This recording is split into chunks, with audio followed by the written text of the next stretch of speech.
Aleluia. A gente tem a cada semana estudado um salmo nessas últimas 6 semanas, hoje é a 6ª mensagem, sobre as emoções que fazem parte da nossa vida cristã, as emoções que fazem parte da nossa vida como seres humanos, né? E que muitas vezes a gente não sabe lidar, ou acha que não sabe lidar, ou acha que não pode sentir certas emoções, porque afinal elas não são tão cristãs assim, e a gente vive num estado eterno de supressão emocional. A gente falou lá na primeira mensagem, na primeira semana de agosto, o crente não consegue nem ficar triste em paz e nem alegre demais em paz, né? Se está triste demais é porque é brecha, o inimigo está atacando, é falta de fé, é pecado, é alguma coisa. E alegre demais está faltando quebrantamento, está faltando se humilhar, está faltando se colocar diante do Senhor. Então a gente vive sempre nessa eterna dualidade de como a gente deve se comportar, de como a gente deve viver a vida cristã, diante das emoções que fazem parte de quem nós somos. Nesse mês do Setembro Amarelo, como a gente disse, que fala tanto de saúde mental, as empresas, a mídia, as redes sociais falam tanto sobre saúde mental, a importância da gente cuidar também da nossa saúde mental. É muito importante a gente falar sobre isso, né? Qual que é o papel das emoções, do equilíbrio das emoções diante do Senhor. E a gente tem dito, semana após semana, né? O cristão não deve ser governado pelas emoções, né? Não deve ser dirigido pelas suas emoções, mas, ao mesmo tempo, deve usar as suas emoções para sua vida de louvor e glória e de rendição diante do Senhor. E hoje nós vamos falar de uma das emoções mais importantes e mais conturbadas das Escrituras, pode passar, Mateus, por favor, que é a ira, né? Muita gente até acha estranho quando a gente fala de ira, né? Porque, e principalmente quando a gente fala da ira de Deus, porque acha, Deus tem ira, né? E a gente vai falar bastante sobre isso. A ira e o perdão, a importância da gente caminhar no equilíbrio entre a ira e o perdão, baseado no Salmo 37, nós vamos ler daqui a pouco o Salmo 37 juntos. Primeira coisa é que a ira é uma emoção poderosa. A ira é uma das emoções mais fortes que nós temos no nosso leque, no nosso depósito de emoções. A ira é uma das emoções mais fortes que a gente tem. E ela é definida como um sentimento intenso, de oposição, de aborrecimento, de antagonismo, né? Ou seja, de algo que você discorda fortemente, aquilo te causa uma forte repulsa, te causa um forte sentimento, um desagrado muito poderoso, muito forte, resultante de uma injustiça ou de uma oposição. Então, a ira é quando você vê algo injusto, ou quando você não concorda com algo, ou quando você se opõe a algo, essa é uma emoção muito forte. Então, quando a gente fala de ira, a gente tem...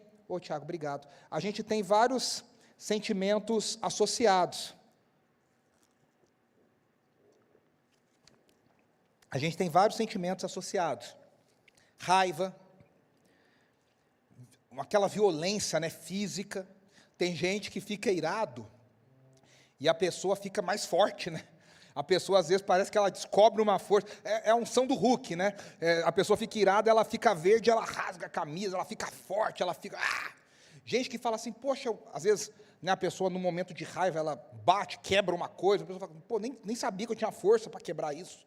Né, mas é na ira que a gente, às vezes, bota essa força para fora, essa violência, a fúria, né, e todas essas coisas para a gente parecem negativas, né, no primeiro momento. A gente fala, pô, a pessoa é descontrolada, a pessoa está sendo violenta, a pessoa está dando margem a um lado ruim dela, né? É aquela história de médico e de louco, todo mundo tem um pouco, né? Então, essa parte louca, essa parte descontrolada, muitas vezes.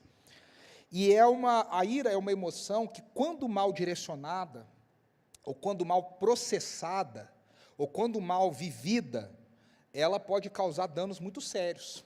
Ela causa danos para as pessoas que estão ao nosso redor, e ela causa danos para a pessoa também que está debaixo dessa ira descontrolada. Andressa e eu estamos assistindo uma série, é uma série brasileira, e é uma série muito louca, assim, porque ela fala como que uma briga de condomínio vai se descontrolando, e as pessoas vão criando, talvez alguns de vocês já tenham visto essa série por aí. E aí vão se descontrolando e de repente tem gente armada e gente matando um ao outro e você fala, cara, como é que começou isso? Tem um filme aí com o Russell Crowe, né? O Russell Crowe do Gladiador. É um filme mais novo, que ele está dirigindo um carrão que tem umas rodas bem grandes, assim, e aí a mulher buzina para ele fica maluco, louco, surtado. Você já viu esse filme? E ele sai o filme inteiro atrás daquela mulher, desesperado, e empurra a mulher, e bate na mulher, e vai perseguir. Ele tinha acabado de matar a mulher dele, o amante da mulher, e tal, então ele está num dia totalmente enfurecido. Acho que chama Um Dia de Fúria esse filme, né? Acho que é o nome do filme. Não, Um Dia de Fúria é outro, né? Sei lá, esqueci. Oi? Fúria Incontrolável, obrigado. E veja, o próprio nome, não sei se é o nome original, mas o nome no Brasil é um nome bom, né? Mostra bem qual que é o dano que a ira pode nos causar. Mas a grande pergunta é, será que toda a ira é destrutiva? Ou será que há um lugar para uma ira santa, uma ira justa, uma ira que Deus olha e se agrada? Na cultura popular, a gente tem uma frase no Star Wars, o Yoda diz assim, o medo leva à raiva, a raiva leva o medo, e o ódio leva ao sofrimento.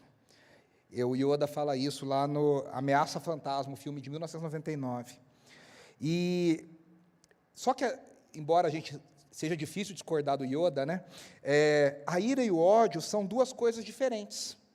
É interessante que a ira, ela é intensa, ela surge rapidamente, e ela é difícil de controlar, porque ela tem essa fúria, ela tem essa, vamos dizer, como se fosse um vulcão em erupção. O ódio, ele, por outro lado, ele é mais profundo, ou seja, o ódio é alimentado por mais tempo, é um sentimento mais sorrateiro, ele é algo que fica dominando o nosso coração, e a longo prazo, se você vai alimentando, ele vai se tornando cada vez mais perigoso, ou seja, o ódio é algo que nos corrói mais, ele nos corrói mais. Então, a intensidade da ira pode ser avassaladora, só que o ódio ele vai nos consumindo lentamente. Ele vai nos consumindo pouco a pouco. Tem outro exemplo em Star Wars, numa cena clássica do Star Wars, quando o Darth Vader fala para o Luke Skywalker, um pouquinho antes de revelar que eu sou seu pai, ele fala...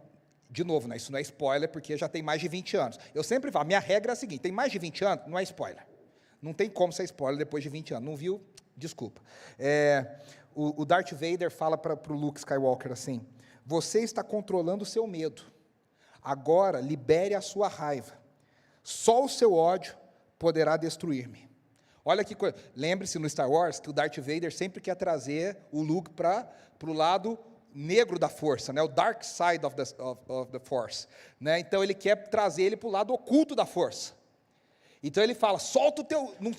E os Jedi sempre trabalham o autocontrole, a conscientização, e ele fala, não se controla, solta a tua raiva, libera o teu ódio, só o teu ódio poderá me destruir.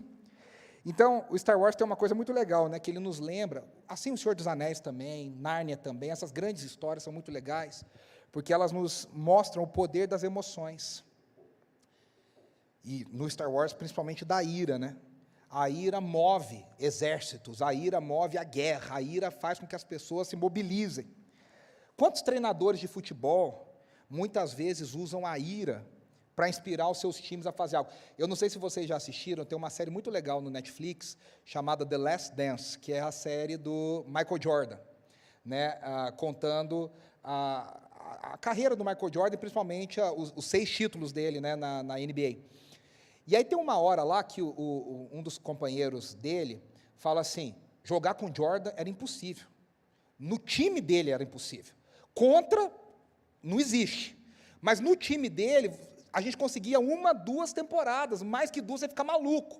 Porque o Jordan é muito intenso. Aí o Jordan aparece hoje e ele fala assim, teve uma vez que eu inventei que o fulano tinha falado, do outro time tinha falado alguma coisa contra o nosso time. E eu comecei lá no vestiário, a gente não pode deixar esse cara falar isso. E ele falou, a gente criou uma guerra, ele falou, eu criei um cenário de guerra. Aí aparece ele gargalhando hoje, falando, o cara nunca falou nada, eu inventei isso, para inflamar o nosso time contra o time adversário. Olha que loucura, Esses tempos atrás, aí no Flamengo, o Gabigol falou alguma coisa assim, o Gabigol que agora é só Gabi, né? Antigamente ele era Gabigol, agora é só Gabi.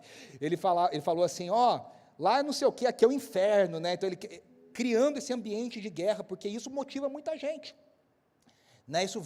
O Ayrton Senna falava isso várias vezes. Depois, até do auge dele ali com o Prost, ele fala, aquele cara me motiva. O Prost fala isso até hoje, nas entrevistas que ele dá até hoje. O Senna tirava o melhor de mim, era na raiva, era no ódio. Ele tirava o melhor de mim. Né? Muitos líderes militares usam essas estratégias da ira, do ódio. A gente vê até alguns professores de música, né, aquele filme famoso, né, o Splash, né, que o professor vai tirando o ódio do aluno para o aluno fazer o melhor. A gente pode discordar fortemente dessa estratégia, mas, infelizmente, muita gente utiliza dessa estratégia. Né? Então, a ira, de fato, ela até resolve algumas situações, só que ela causa destruição em tantas áreas. Quantos mestrandos e doutorandos têm a saúde mental destruída por orientadores que só sabem acabar com a vida da pessoa? E aí você fica assim, será que o que vai na cabeça desses professores? De chamarem alunos de idiotas, de imbecis, você não sabe fazer nada. Gente que é mestre e doutora, não é criancinha. E aí você fala, por que essa pessoa faz isso? Não, é porque eu estou querendo tirar o melhor do meu aluno. Né? E a grande pergunta que a gente fica é, será que a gente deve agir sempre movido pela ira, ou será que tem algo, de uma forma melhor da gente utilizar esse sentimento? Né?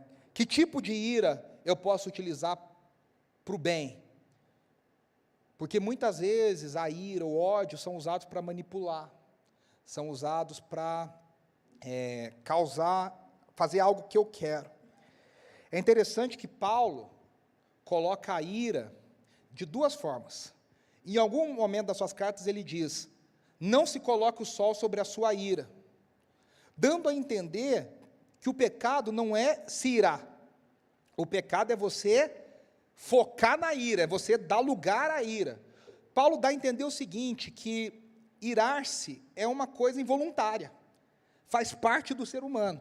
O problema, como tudo na vida, né, é o que a gente faz com a ira, é o que a gente faz depois que ela vem, que esse sentimento vem. Por isso que lá em Gálatas, capítulo 5, no famoso texto do fruto do Espírito, das obras da carne, a ira não está do lado do fruto do Espírito, a ira está do lado das obras da carne. A ira mal direcionada, a ira carnal, a ira pecaminosa, ela é uma obra da carne. O que também nos leva a entender que a pessoa que é governada pelo Espírito, a pessoa que é madura espiritualmente, ela não vai dar lugar a essa ira destrutiva, manipuladora, descontrolada. As pessoas mais maduras espiritualmente, você espera que ela seja também madura na forma de lidar com a ira. Mas é interessante que tanto no Antigo como no Novo Testamento, a gente vê que Deus e o próprio Jesus demonstram ira. O Novo Testamento diz que Jesus, quando ele viu o comércio sujo que foi feito no templo, ele se irou. É interessante, né, que no mundo de hoje, a gente acha nas pautas conservadoras por aí que Jesus ia se irar contra o pecado, o pecador.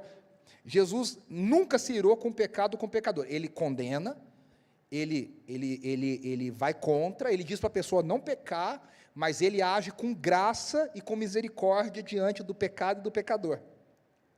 Ele não é conivente, mas ele é gracioso. Jesus se ira diante dos religiosos.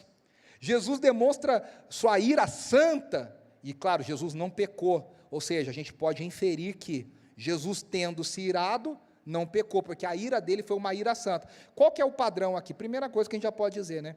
A ira pecaminosa é uma ira egoísta. É uma ira que é algo para eu me proteger, que é algo para mim, que é algo para o meu benefício, que é algo que eu desejo, que eu estou manipulando outros, que eu quero destruir outros, que eu me sinto ameaçado. A ira santa, em primeiro lugar, é uma ira que está alinhada com os desejos e com a vontade do Senhor. É a ira que está alinhada com a justiça de Deus, que não é uma justiça nossa. Então, quando Jesus se ira, ele não se ira do jeito que a gente se ira. né? E nessa mensagem de hoje, a gente vai refletir em 3 perguntas. Coloca aí para mim, Mateus, por favor. A gente vai... Ixi, está lá depois. Passa lá para o final, depois a gente volta. Eu fiz errado, desculpa. Pode passar. Isso. Nós vamos fazer 3 perguntas no texto. Deus se ira, então a gente vai ler o texto pensando nisso. Deus se ira? Nós vamos responder. Se sim, como é que Deus lida com a sua ira? E a terceira pergunta, como que nós reagimos diante da ira? E para isso nós vamos ler o Salmo 37, eu peço que, pode voltar por favor, é um texto grande, são 40 versículos, então eu peço que vocês prestem bastante atenção e a gente vai depois voltando. O Salmo 37, a partir do 1 diz assim, vamos ler juntos, olha, não se aborreça por causa dos homens maus, nem tenha inveja dos perversos, pois como o capim logo secarão, como a relva verde logo murcharão. Confie no Senhor e faça o bem, habite na terra e desfrute a fidelidade. Deleite-se no Senhor e Ele atenderá aos desejos do seu coração. O famoso versículo 5, né? Entregue o seu caminho ao Senhor, confie nele e Ele agirá.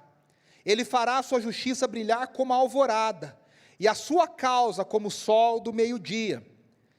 Descanse no Senhor e aguarde por Ele com paciência. Não se aborreça quando os outros obtêm sucesso em seus caminhos, quando eles maquinam o mal. Evite a ira e rejeite a fúria. Não se aborreça, isso só leva ao mal. Pois os ímpios serão eliminados, mas os que esperam no Senhor herdarão a terra. Em pouco tempo os ímpios já não existirão. Por mais que você os procure, não serão encontrados. Mas os humildes herdarão a terra e desfrutarão pleno bem-estar. Os ímpios tramam contra os justos e rangem os dentes contra eles. O Senhor, porém, ri dos ímpios, pois sabe que o dia deles está chegando.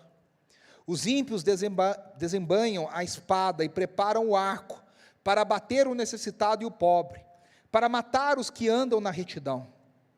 Mas as espadas deles lhes atravessará o próprio coração, e os seus arcos serão quebrados. Melhor é o pouco do justo do que a riqueza de muitos ímpios, pois o braço forte dos ímpios será quebrado, mas o Senhor sustém os justos. O Senhor conhece os dias dos íntegros, e a herança deles permanecerá para sempre. Em tempos de adversidade não serão envergonhados, em dias de fome terão fartura. Os ímpios, contudo, perecerão. Os inimigos do Senhor murcharão como a beleza dos campos, desvanecerão como fumaça. Os ímpios tomam emprestado e não devolvem, mas os justos dão com generosidade. Aqueles que o Senhor abençoa herdarão a terra, mas os que Ele amaldiçoa serão eliminados. O Senhor firma os passos de um homem quando a conduta deste lhe agrada. Ainda que tropece, não cairá, pois o Senhor o sustenta pela mão. Já fui jovem e agora sou velho, mas nunca vi o justo desamparado, nem a sua descendência mendigar o pão. Ele é sempre generoso e empresta com boa vontade, a sua descendência será abençoada. Desvie-se do mal e faça o bem, e você terá sempre onde morar, pois o Senhor ama a justiça e não abandonará os seus fiéis. Para sempre serão protegidos, mas a descendência dos ímpios será eliminada. Os justos herdarão a terra e nela habitarão para sempre. A boca do justo profere sabedoria, e a sua língua fala conforme a justiça. Ele traz no coração a lei do seu Deus, nunca pisará em falso. O ímpio fica à espreita do justo, querendo matá-lo, mas o Senhor não o deixará cair nas mãos dos ímpios, nem permitirá que o condenem quando julgado. Espere pelo Senhor e ande no caminho dele. Ele o exaltará, dando-lhe a terra por herança. Você verá quando os ímpios forem eliminados. Vi um homem ímpio e cruel florescendo como frondosa árvore nativa, mas logo desapareceu e já não existia. Embora eu procurasse, não pôde ser encontrado. Considere o íntegro, observe o justo. Há futuro para o homem de paz, mas todos os rebeldes serão destruídos, não haverá futuro para os ímpios. Do Senhor vem a salvação dos justos, Ele é a sua fortaleza na hora da adversidade. O Senhor os ajuda e os livra, Ele os livra dos ímpios e os salva, porque nele se refugiam. Amém. Pode deixar outra tela aí com as perguntas, Mateus? Como eu disse, é um texto um pouco grande, mas um texto maravilhoso. E a grande pergunta é: Deus se ira? E de acordo com o salmo que a gente acabou de ler, sim. Mas a ira de Deus, de acordo com o salmo, é sempre justa. Na verdade, quando a gente olha para todas as escrituras, no Novo e no Antigo Testamento, a gente percebe que a ira é uma emoção frequentemente atribuída a Deus. É interessante que a gente fala que Deus é amor, mas se a gente parar para ver, como diz o A.W. Pink, né, escritor, comentarista, ele diz que há mais referências nas escrituras à ira, à fúria e à indignação de Deus do que ao seu amor e à sua ternura. Há mais textos que falam da ira, da fúria de Deus do que do amor de Deus. R.C. Sproul, grande teólogo e pastor, diz: a ira de Deus é a sua santa reação contra tudo que é contrário à sua natureza moral. Ou seja, Deus tem uma santa reação a tudo que é contrário à sua natureza.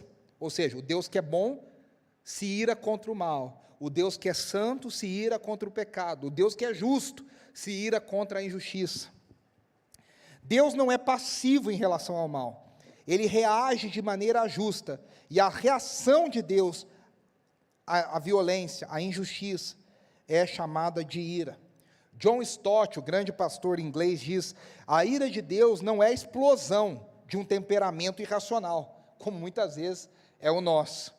Ele diz: mas a resistência firme e implacável de Deus à maldade humana. Ou seja, toda a resistência, toda a oposição divina à maldade, ao pecado, à injustiça, à violência, é a ira de Deus. A ira de Deus se acende contra a maldade, contra a violência, contra a injustiça. Então, Deus se ira com frequência. Por quê? Porque o pecado é abundante. Só que a ira de Deus, ela é justa. Ela é justa. A ira de Deus não é impetuosa. A ira de Deus não é impensada. A ira de Deus, Deus não senta lá no trono dele e fala: puxa, eu não devia ter falado isso. Eu não devia ter feito isso. Puxa, eu peguei pesado com Isaías. Vou pedir perdão para ele. Vou falar para ele: ó, me perdoa, não pensei no que eu falei. Deus não faz isso. A ira de Deus é centrada em quem ele é: santo, justo, amoroso, perfeito. Mas a gente pode perceber outra coisa: as ações humanas provocam a ira, as ações humanas e demoníacas, né? Provocam a ira de Deus. Deus reage ao pecado. Só que veja, a Bíblia diz tem um texto em Êxodo, que é um texto bem, a gente até falou dele aqui já, Êxodo 34, que Deus revela o seu nome a Moisés, e Deus revela o seu maior nome a Moisés. Ele diz: eu sou longânimo, um dos nomes é: eu sou tardio em irar-me. E é interessante que no original, no hebraico, esse termo longânimo significa ter o nariz comprido.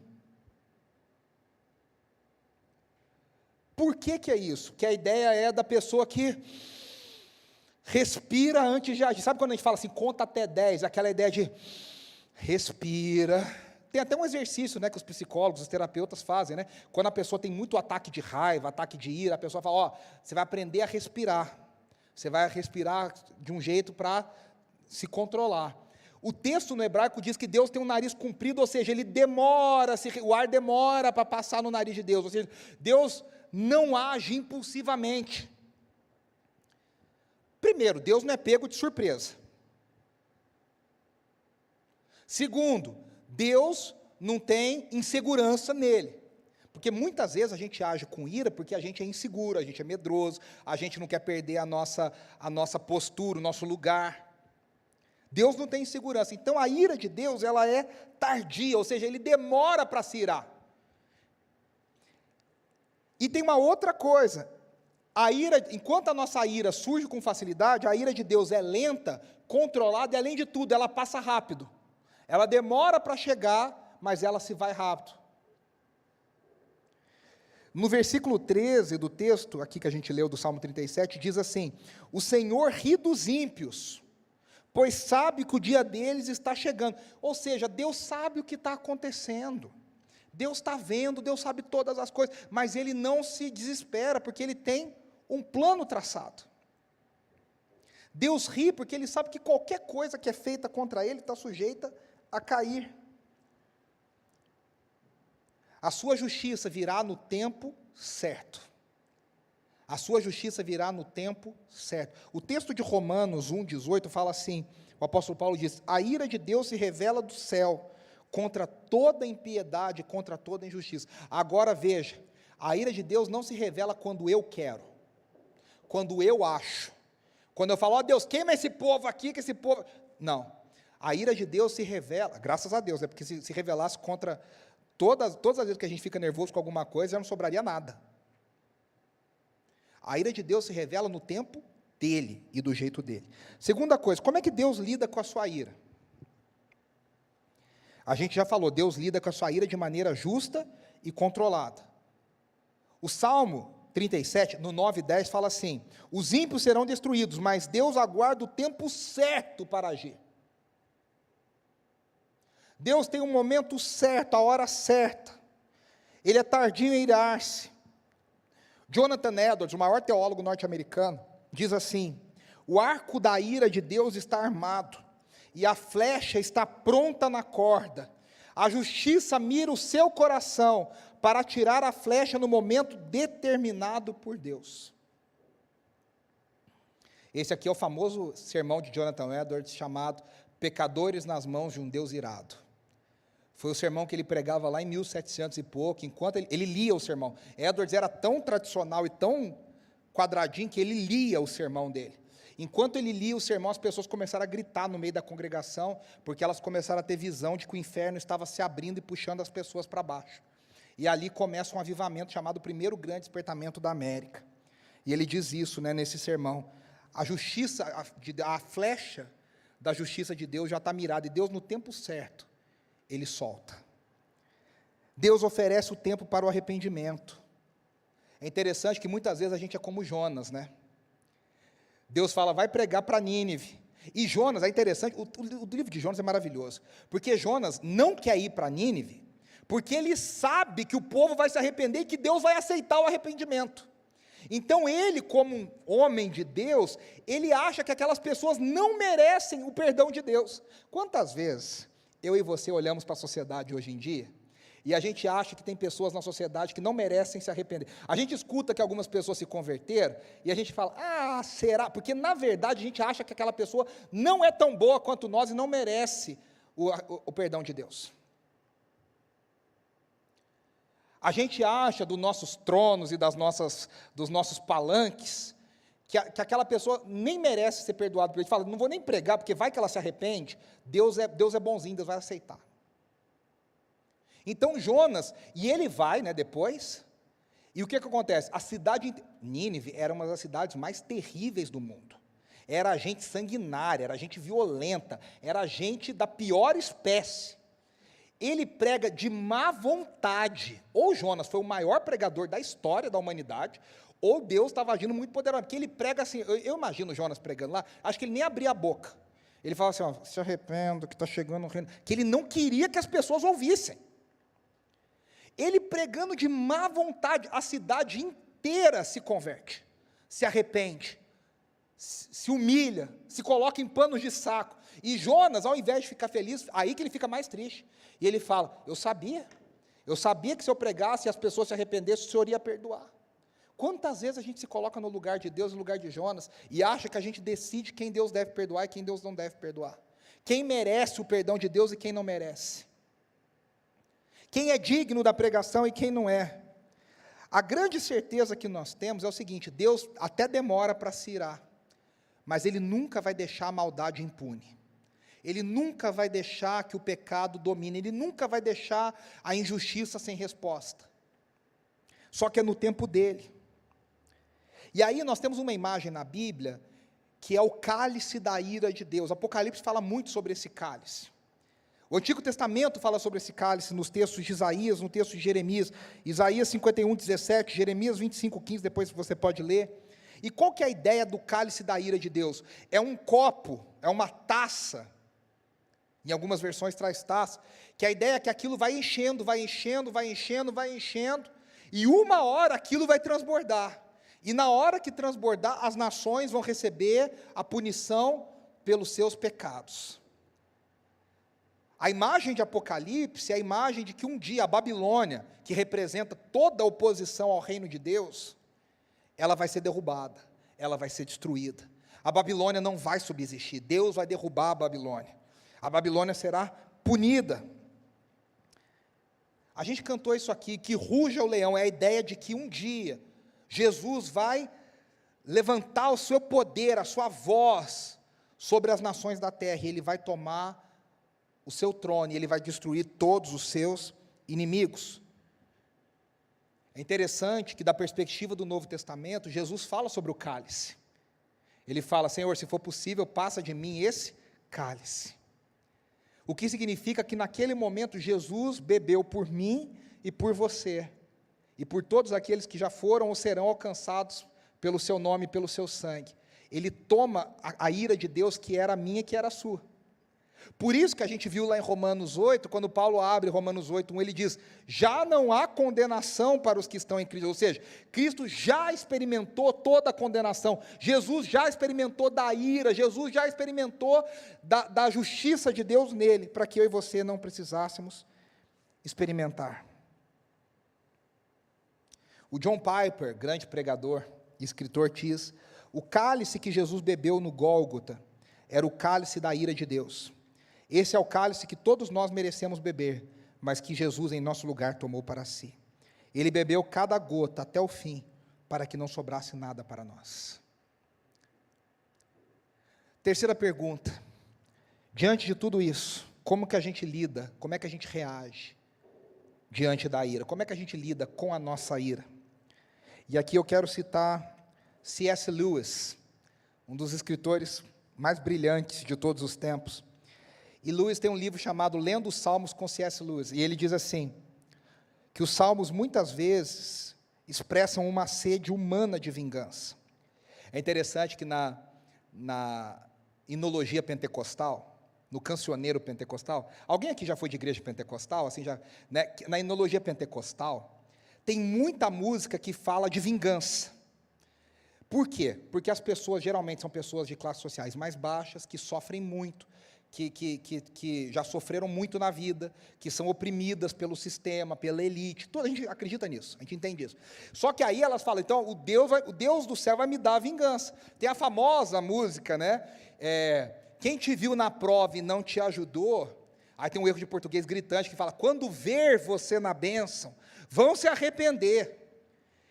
Você vai estar no palco e eles na plateia. A ideia de, né, você vai estar sendo honrado e eles vão estar humilhados. E aí ele vai dizer, e a música diz: e a tua vitória tem sabor de mel. Tem sabor de mel, tem sabor de mel, a tua vitória tem sabor de mel. E o povo canta, e o povo celebra, que é aquela ideia do Deus vai me dar vingança. É interessante porque a gente, né, olha e fala: caramba, você não percebeu que isso aqui está falando uma pessoa, isso aqui é o mal da pessoa. Não, mas é Deus que vai fazer o mal, né, não sou eu. Ou seja, a gente, por quê? Porque as pessoas leem nos Salmos, por exemplo, Davi falando: eu vou bater a cabeça dos filhos do meu inimigo na pedra, eu vou matar fulano, e a pessoa fala: ó, Deus está me autorizando a querer o mal de todo mundo, a querer vingança, em nome de Jesus. Mas é a vingança. E C.S. Lewis tem uma ideia muito interessante. Ele diz: os salmos, eles mostram a plenitude humana diante de Deus. Não significa que Deus aceita essa emoção. Deus, ele vai trabalhando e transformando, para que a gente olhe para aquilo e fale: opa, o amor cristão não é isso. Jesus olha para isso e ele transforma isso, né? Então, a gente tem que seguir o exemplo de Deus. Tiago 1, 19 e 20 diz: sejam tardios em se irar. O exemplo do Novo Testamento para nós, da graça, a nossa ira deve ser tardia. O Salmo 37, 8, que a gente acabou de ler, fala assim, se você prestou atenção: evite a ira, rejeite a fúria, não se irrite. Não é o Chaves falando, é o Davi. Calma, mas não se irrite, né? Biblicamente é Davi falando. Isso só leva ao mal. Como dizia outro personagem da nossa cultura, né, do programa de humor, a gente tem que ter pavio longo, tem que ter uma paciência, e às vezes a gente está meio saraiva, né, tolerância zero. Né, Fernanda? Às vezes a gente não tem muita paciência para umas perguntas tontas, com a pessoa que às vezes é sonsa. Todos nós conhecemos gente assim, vamos falar a verdade? Aquele colega de trabalho, aquela pessoa na sua família, sonsa. E a gente às vezes quer dar uma patada santa na pessoa, né? Um coice de Jesus na pessoa. E aí a gente tem que lembrar, evite a ira, rejeite a fúria. A nossa ira deve ser controlada. E qual que é a ideia? O Salmo 37 inteiro trouxe essa ideia. A gente olha e a gente fala assim, Senhor, eu não vou lidar com isso. Eu vou deixar o Senhor lidar. Porque na nossa vingança a gente pode errar. Na nossa vingança a gente pode ser injusto. Deus não erra. Então a gente diz, Senhor, o Senhor está vendo. Eu vou confiar que o Senhor vai agir nisso aqui. E várias vezes no Salmo tem essa perspectiva, né? O justo permanece. O ímpio vai ser derrotado. O ímpio não vai permanecer. O ímpio não vai existir. 2 vezes Davi diz, eu procurei os ímpios e não achei. Onde eles estão? Ele até diz, né, eu vejo a pessoa que faz a coisa errada florescendo. Aquilo, né? Agora, essa semana, o Brasil parou para discutir essa prisão desses influenciadores, desse pessoal, né?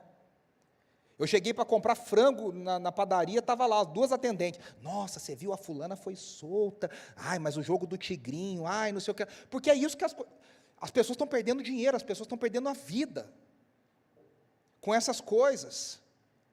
E a gente olha e fala assim, peraí, eu estou aqui fazendo tudo certo, eu estou seguindo o Senhor, e tem gente ganhando 200 mil reais por postagem do jogo do tigrinho. É esse valor, tá, gente? 200 mil, 300 mil, por story.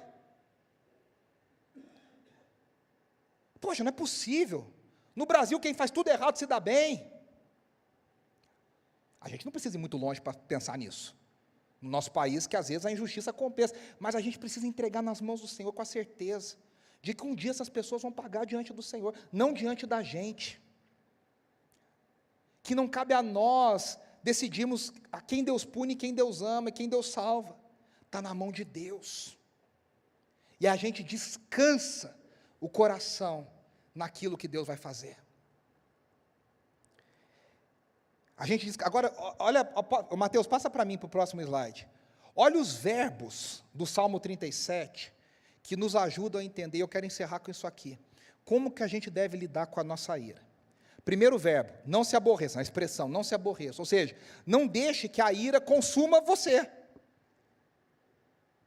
Não fica deixando aquilo te tomar por dentro. Já que eu falei do Chaves, né, a gente fala, mas calme, não se irrite, né, não fique nervoso. Segundo verbo, no versículo 3, confie no Senhor, ou seja, Senhor, eu estou colocando a confiança que o Senhor vai fazer, que o Senhor não vai falhar, que o Senhor vai agir no tempo certo. Nas histórias famosas por aí, de muitas novelas, de muitas séries, por que as pessoas tomam a vingança nas mãos? Porque ela acha que, na verdade, a polícia, a justiça vai falhar. Então ela fala, quer saber, eu vou tomar nas minhas mãos, que aí eu garanto que a vingança vai acontecer. Deus não vai falhar, Deus não vai deixar passar. Quando a gente toma a vingança nas nossas mãos, nós estamos dizendo, eu não confio que Deus vai fazer. Versículo 3 diz, faça o bem. No que depender da gente, façamos o bem. Ah, mas fulano não merece, não é problema teu, não é problema meu. É do Senhor. Versículo 4, um dos versículos mais famosos dos Salmos.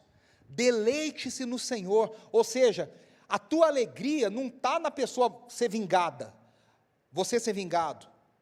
A tua alegria está em Deus. Deus te basta. A gente cantou aqui, o Senhor é o meu maior tesouro, nada me importa mais. Mas tem gente que fica engasgado, não consegue ter alegria porque está engasgado. Pisaram no meu calo, me humilharam, me demitiram, mentiram contra mim, me caluniaram. É difícil? Claro que é difícil. Se fosse fácil, todo mundo fazia. Claro que é difícil. Mas a gente precisa encontrar alegria em Deus. Pode passar. O versículo 5 fala, entregue o seu caminho ao Senhor. O que significa isso? Coloque as decisões da sua vida na mão de Deus. Eu falo para a Andressa isso direto. que a coisa mais legal da gente confiar que Deus, tomar as decisões de acordo, é que a gente não tem a responsabilidade na nossa mão, no sentido de, a nossa vida não é nossa. Na hora do aperto, não sou eu que tenho que buscar a saída, eu preciso orar, pedir a direção de Deus, e estar atento ao que Deus vai direcionar, mas a decisão é dele. Tem várias vezes essa semana eu estava assim, várias, que eu penso, Senhor, o que eu estou fazendo nessa situação? Aí eu me lembro das vezes que Deus confirmou que era para eu estar naquela situação, eu falo, o Senhor me colocou lá, o problema é do Senhor, o Senhor me tira de lá, ou o Senhor me dá força para aguentar. Semana passada eu estava falando alguma coisa com a Ana Lima, que estava cantando aqui, sobre alguma coisa da nossa igreja. Ela falou, você também fica desanimado? Eu falei, quantas vezes? Várias vezes. De falar, quer saber, vamos cada um seguir sua vida, está tudo bem, está tudo certo, não precisamos de mais igreja. Mas Deus mandou, meus irmãos. Eu só estou obedecendo o que Deus mandou fazer.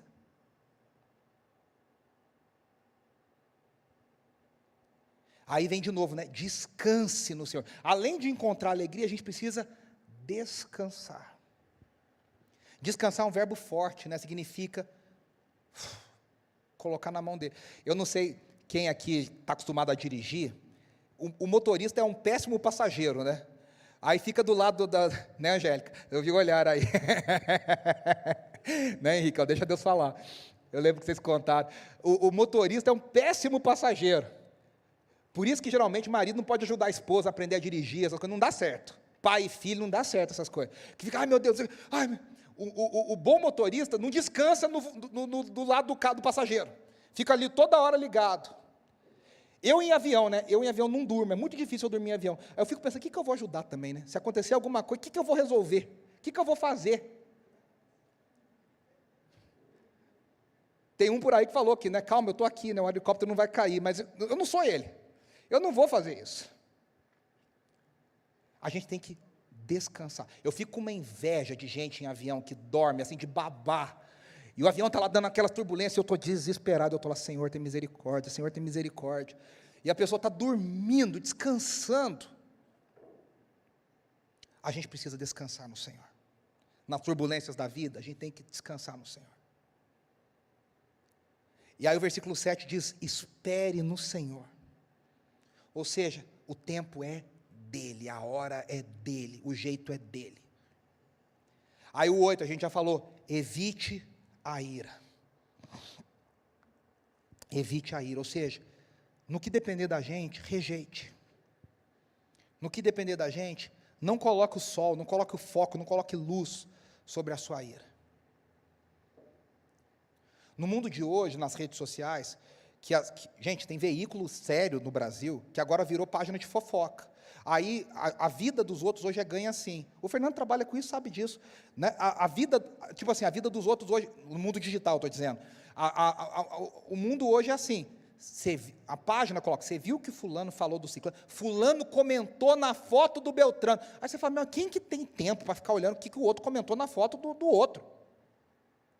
Você viu que a fulana falou, você nem tinha visto. Você nem tinha pensado. Então, no que depender da gente, vai tirando a ira do lugar. E eu quero encerrar, quero chamar o pessoal do louvor aqui, eu quero encerrar dizendo o seguinte, O Salmo 37 nos ensina que a gente não deve permitir que a ira nos domine. Por isso, eu e você somos chamados a confiar em Deus, a entregar a Ele as nossas emoções, a entregar a Ele as nossas lutas. Tem uma música antiga da Alda Célia, chamada Eu Creio no Poder da Oração, e ela diz assim, vou levar meus problemas para Ele, ou como diria a canção, eu vou colocar tudo aos pés da cruz, eu vou entregar para Ele, eu vou deixar tudo diante dEle, e eu preciso renovar a minha esperança de que a vingança pertence ao Senhor. O dia da vingança é do Senhor, não é nosso. No que depender da gente, a gente quer que as pessoas sejam salvas, que as pessoas sejam perdoadas, que as pessoas sejam transformadas. Há uns anos atrás, eu acho que eu nunca contei isso aqui de púlpito, eu trabalhei em Belo Horizonte, com Guilherme de Pádua, assassino da Daniela Pérez, atriz famosa da Globo, filha da famosa novelista Glória Pérez. E o Guilherme não podia, e eu não estou aqui para falar se ele foi salvo, se ele não foi salvo, isso aqui não cabe a mim, não cabe aqui. O que eu quero dizer é o seguinte: ele não podia aparecer em público, ele só tinha que ficar nos bastidores. E quando as pessoas sabiam que era ele, falavam: ai meu Deus, mas será que ele se converteu mesmo? E eu falava para as pessoas, falava, gente, da nossa, porque no fundo as pessoas falavam isso querendo assim, não sei não, hein, assassino não muda, uma vez assassino, e eu falava assim, gente, e eu não estou falando do Guilherme especificamente, mas nessa situação, da nossa parte, a gente tem que querer que as pessoas sejam transformadas, que as pessoas sejam redimidas, que quem matou, poxa, pague pelo que ele fez, pague na justiça, cumpra o que tem que fazer, mas que seja uma pessoa transformada por Jesus, redimida por Jesus, que quem cometeu qualquer tipo de crime, qualquer tipo de mal, que um dia essa pessoa seja alcançada por Jesus, lavada no sangue de Jesus, de novo, que pague na sociedade o que fez, que restitua o que roubou, que faça o que precisa ser feito, mas da nossa parte como igreja, a gente não tem que falar, isso aí vai para o inferno, é bandido bom, é bandido morto. Da nossa parte, o nosso desejo é, eu quero que essa pessoa seja alcançada e transformada por Jesus, senão tem algo muito errado no nosso cristianismo. Eu quero que essa pessoa seja alcançada por Jesus, transformada, porque um dia eu e você fomos alcançados e fomos transformados. E de novo, a justiça de Deus está nas mãos de Deus. Deus vai fazer o que Ele quer fazer, na hora que Ele vai fazer, sem pecado, sem ira pecaminosa, no tempo dEle. Vamos confiar. Então, quando a gente enfrentar as dificuldades da nossa vida, que são muitas, quando a gente enfrentar as injustiças da nossa vida, que são muitas, a gente tem a certeza de que Deus tem o tempo dEle, Deus não perde o controle.